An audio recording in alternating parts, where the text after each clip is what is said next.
All right, so ready for a deep dive into something maybe a little unexpected today. We're talking theory. Oh, yeah. I know, I know.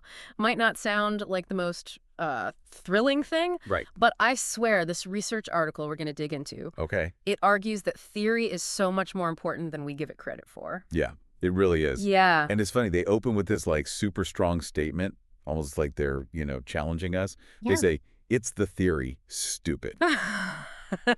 Okay, I love that they just went there, but honestly, why? Why should anyone care about theory? Like, if you're not, in academia every day. Right, right. And that's actually the thing. They make a really good point that good theory, it's not just some abstract idea. It's not stuck in, an ivory tower somewhere. Mm-hmm.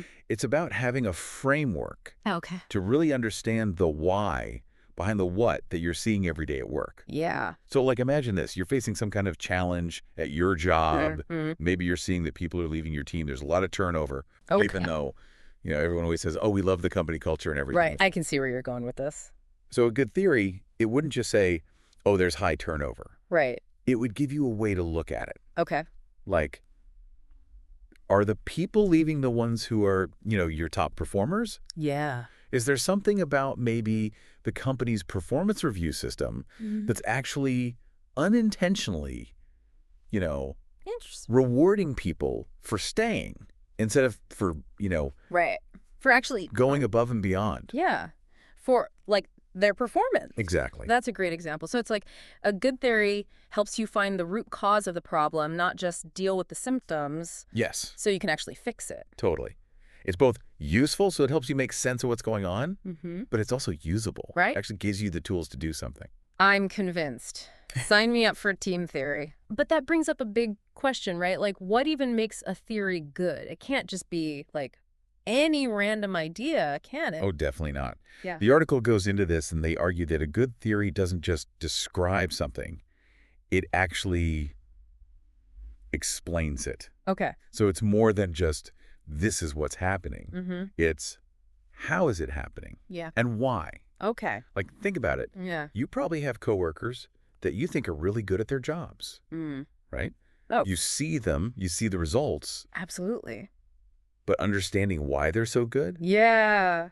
that's where the real learning is, right? Right. Maybe they just, work incredibly hard. Right. Maybe they're amazing at solving problems. Yeah. Maybe they just inspire everybody around them. Right. A good theory would explain why they're successful. That's interesting. Yeah. So it's not enough to just see a pattern. You have to understand why it's happening. Yes. You got to figure out the because. Yeah. And that's Okay. what makes a theory really powerful. Right. Because then you can use it to Yeah. apply it to other things. Yeah, totally. And within this world of good theory, they actually break it down even more and talk about different types of theory. Okay. They use this analogy of building a house, which I really liked. Right. I'm intrigued. Let's build this theoretical house. Okay, so imagine each brick is what they call unit theory. Okay.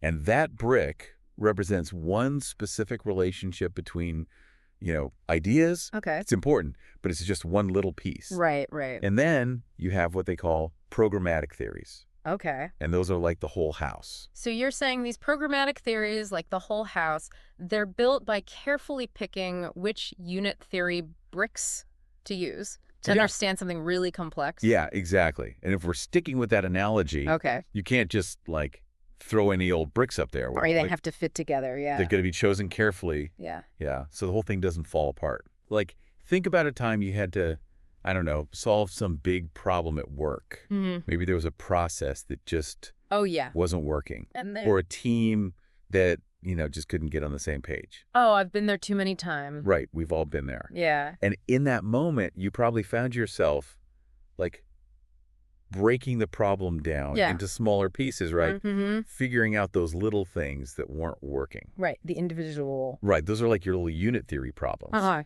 But then you also have to kind of zoom out, Right. see the bigger picture of how all those little things, Right. How they all work together. exactly, how they work together to create the big problem. Okay. And that's more like your programmatic theory level. That makes sense. So you need to understand the small stuff and the big picture at the same time. Exactly. It's like you need to know the ingredients and the recipe Okay. That's a great way to put it. to really get it.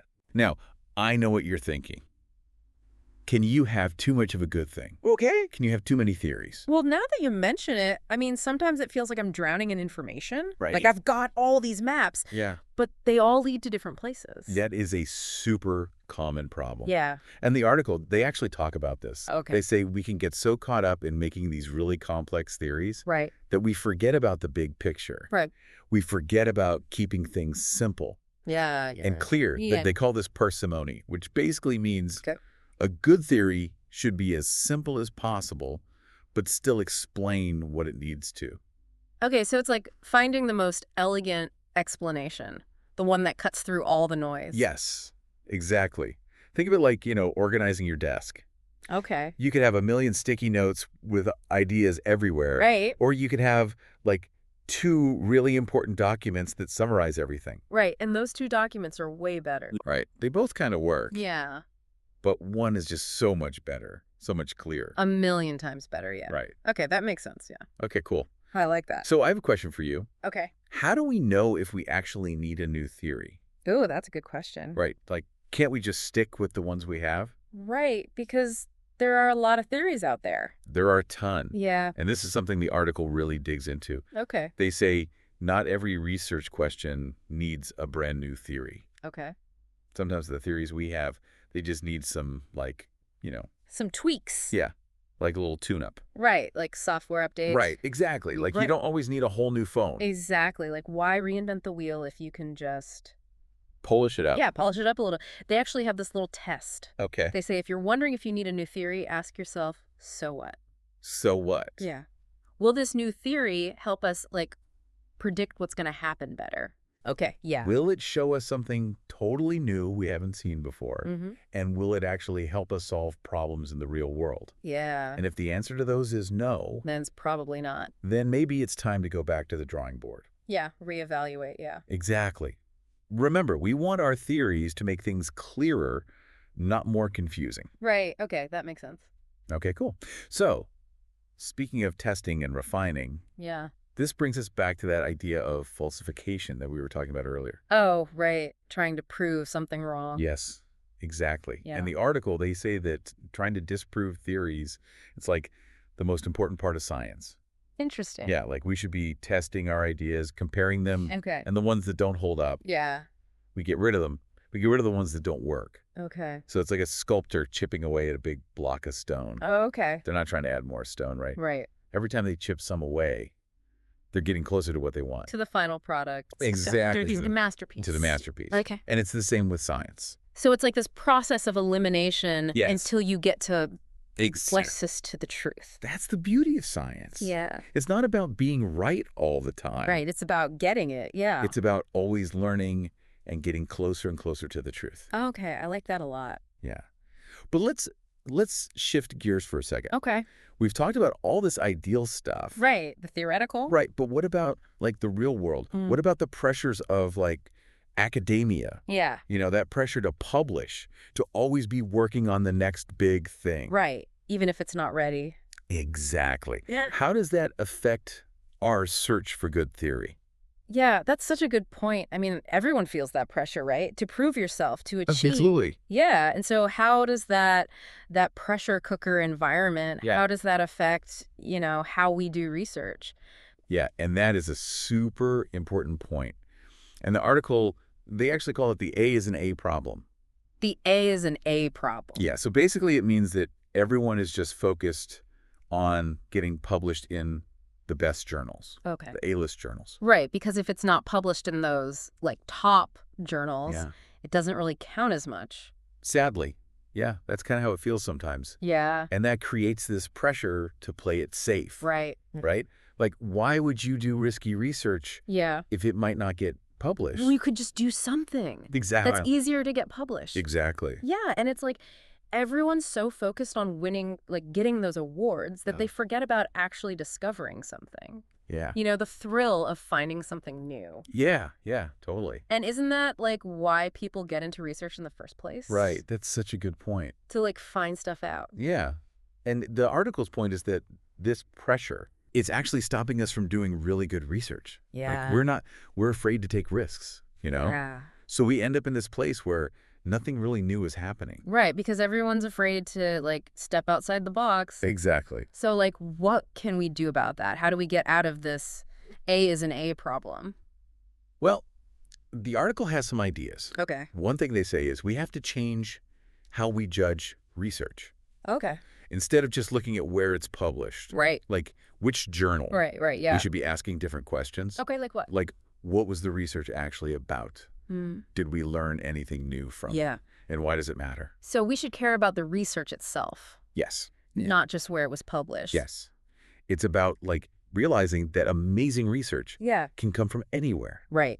Not just the famous places. Exactly. And that means everybody has to change how they think, not just researchers. Like universities, the people who give out grant money, everyone. Okay, yeah, so we need to change the whole system. Yeah, we need to stop being afraid of new ideas. Yeah, and we need to reward people who are doing good work. Exactly. Even if it's not what we expected, Yeah, or if it's a little, out there. right, because that's how progress is made. That's how we learn new things. Yeah, okay, I'm with you. Cool. So what else can we do? Besides, like, changing how we evaluate research. Well, the article also talks about being more transparent with how we do research. Okay, what does that mean? So, like, there's this thing called pre-registration. Okay, remind me what that is again. Yeah, so basically, before you even start a research project, Okay. you write down exactly what you're going to do. Okay. Like your hypothesis, how you're going to test it, Okay. everything. So it's like you're making a plan. Yeah. Yeah. And you're sharing it publicly. Okay. So everyone knows what you're doing. So there's, like, accountability there. Exactly. Interesting. And it actually helps with another problem, too. Okay, what's that? It's called publication bias. Right. That's where journals only want to publish studies Right. with positive results. Yes, exactly. Even if those results aren't really, that good. Yeah, like maybe the study wasn't very good, Right. but the results were exciting, so they published Oh, it. great. Okay. Pre-registration helps with that because Right. you're saying what you're going to do before you even do it. Right. So you can't change it later. Exactly. Okay. That's interesting. So it's about making research more trustworthy. Yeah. Because honestly, sometimes a study that doesn't work Right. can be just as helpful as a study that does work. Oh, absolutely. Because it tells you what not to do. Exactly. Yeah. It's all about learning. Right. Exactly. And the more we can share what we're learning, Yeah. the better. Better the research is going to be. Yeah. Exactly. Okay. I'm convinced. Awesome. So it sounds like this whole good theory thing, it's not just about the theory itself. It's about the whole system. Yes. Like how we do research, how we evaluate it, how we share it. It's about creating a culture where good theory can thrive. That makes sense. Right. It's not enough to just have good ideas. We have to create an environment that supports those ideas. Yeah. And that rewards people for taking risks and trying new things. Yes, exactly.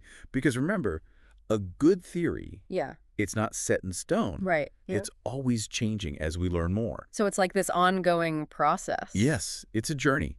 Yeah. And sometimes we change our minds. Yeah. And that's okay. Exactly. That's how science works. I love that. So to kind of wrap up our deep dive today, Yeah. it's been a lot of information. It has been a deep dive. It has, but what's like the one big thing you want our listeners to take away from this? I'd say this. The next time you hear about a new theory, Yeah. don't just think, oh, that's interesting, and then move on. Right. Really think about it. How does Yeah. it connect to what you already know? Yeah. Does it change how you see the world? Right. And most importantly, can you use it to make a difference? I love that. So it's about like taking that information and doing something with it. Yes. Not just like letting it sit there. Knowledge is useless if we don't use it. Right. Exactly. We have to share it, we have to argue about it, Yeah. and we have to try to use it to make the world a better place. I love that. Well, on that note, I think that's a wrap for this deep dive on theory. Yeah, that was great. I learned a lot. Yeah, me too. And to our listeners, keep thinking critically about the world around you, and we'll catch you on the next deep dive.